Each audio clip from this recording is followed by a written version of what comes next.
अस्सलाम वालेकुम, welcome to pink politics. आज का हमारा टॉपिक है शिमला डिपुटेशन यानी शिमला वफद। इस वीडियो में हम शिमला वफद के पस मंज़र, इसकी तैयारी और डिमांड्स को डिस्कस करेंगे।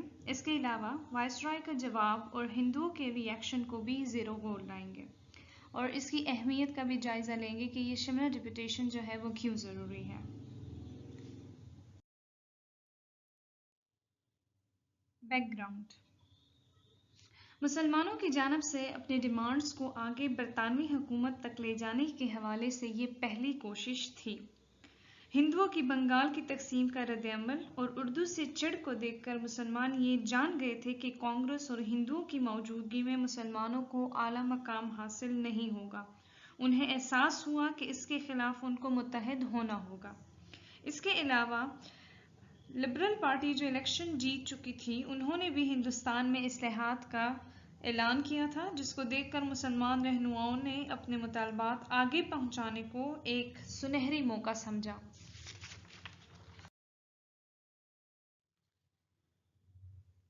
डिपुटेशन जो है वो लॉर्ड मिंटो, जो उस वक्त वाइसरॉय ऑफ इंडिया थे, को 1 अक्टूबर 1906 में शिमला के मकाम पर मिला और इस पूरे वफद के में तकरीबन 35 लोग थे जिनकी सरबराही सर आगा खान कर रहे थे। डिमांड्स: सबसे पहले डिमांड जो थी वो सेपरेट इलेक्टोरेट या सेपरेट रिप्रेजेंटेशन की थी, यानी जुदागाना तरीका इंतखाब का मुतालबा किया। सेपरेट इलेक्टोरेट मीन्स कि अगर किसी सूबे में 20 सीट्स हैं तो उसमें से 1/3 यानी तकरीबन 7 सीट्स पर सिर्फ और सिर्फ मुसलमान जो हैं वो इलेक्शंस करें और वो आगे आएँ, जबकि 14 जो हैं वो हिंदू, सिख और बाकी कम्युनिटीज़ की हो सकती हैं। और ये ज़्यादातर उनमें डिमांड की गई जहाँ पर मुसलमानों की तादाद कम थी। चूँकि वहाँ पर पॉपुलेशन उनकी कम थी तो वो चाहते थे कि उनकी जो रिप्रेजेंटेशन है वो ज़्यादा हो और उसका एक असर जो है वो उन लॉज पर पड़े। वहाँ पर कोई ऐसे लॉज ना बने जो मुसलमानों के लिए फिर बाद में तकलीफ़ का बायस बने या उनसे उनको मसला हो।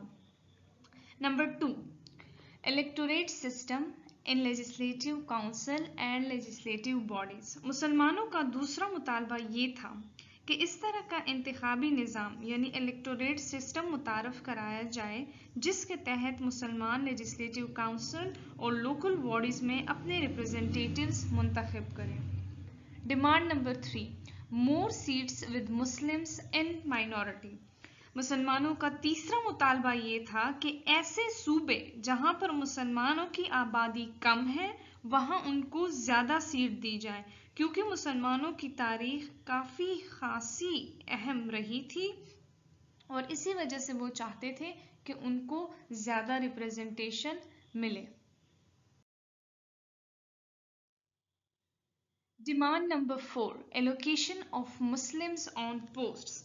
चौथा मुतालबा ये था कि मुसलमानों को नॉन गेजेटेड और गेजेटेड पोस्ट्स दी जाए और हाई कोर्ट्स और चीफ कोर्ट्स में भी इनको जजेस की पोस्ट्स दी जाए। Demands number 5, seats in syndicate and senates. University की सिंडिकेट्स और काउंसिल में भी सीट मांगी गई। Demand number 6, Muslims in executive council. Governor general के एग्जीक्यूटिव काउंसिल में भी मुसलमानों की रिप्रेजेंटेशन होनी चाहिए और ये चीज़ उन्होंने 1909 में जब मिंटो मॉर्ले रिफॉर्म्स जो है मुतारफ़ करवाए तो उनकी ये डिमांड जो है वो पूरी कर दी गई थी। Demand number 7, establishment and allocation of grant for Muslim universities. Muslim university के क़याम का भी मुतालबा किया गया और उसके अलावा उनके लिए एड की मंजूरी यानी उनको मुख्तलिफ़ किस्म के पैसे या स्कॉलरशिप वगैरह देने की मंजूरी का भी मुतालबा किया।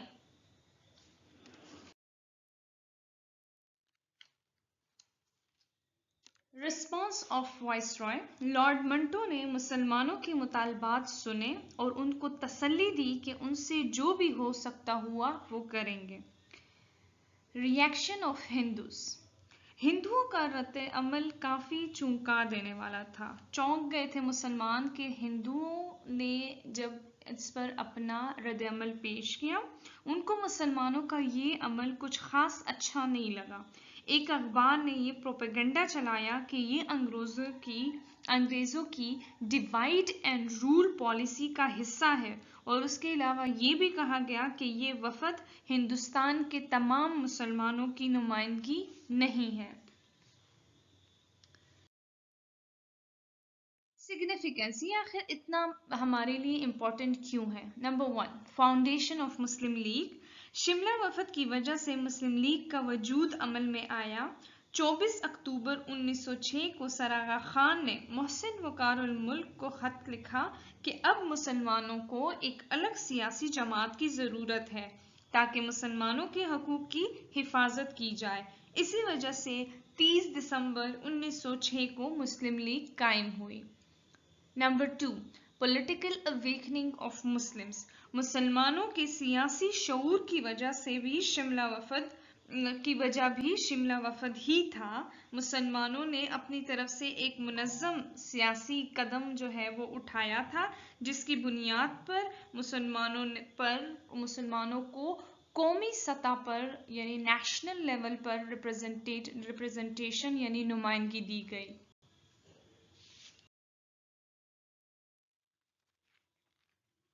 Number 3، recognition of Muslim as separate nation. جداگانہ طریقہ انتخاب یعنی سیپریٹ الیکٹوریٹ کے مطالبے کو مان کر 1909 میں جس طرح میں نے بتایا اس بات کی تائید کی گئی کہ مسلمان ایک الگ قوم ہیں۔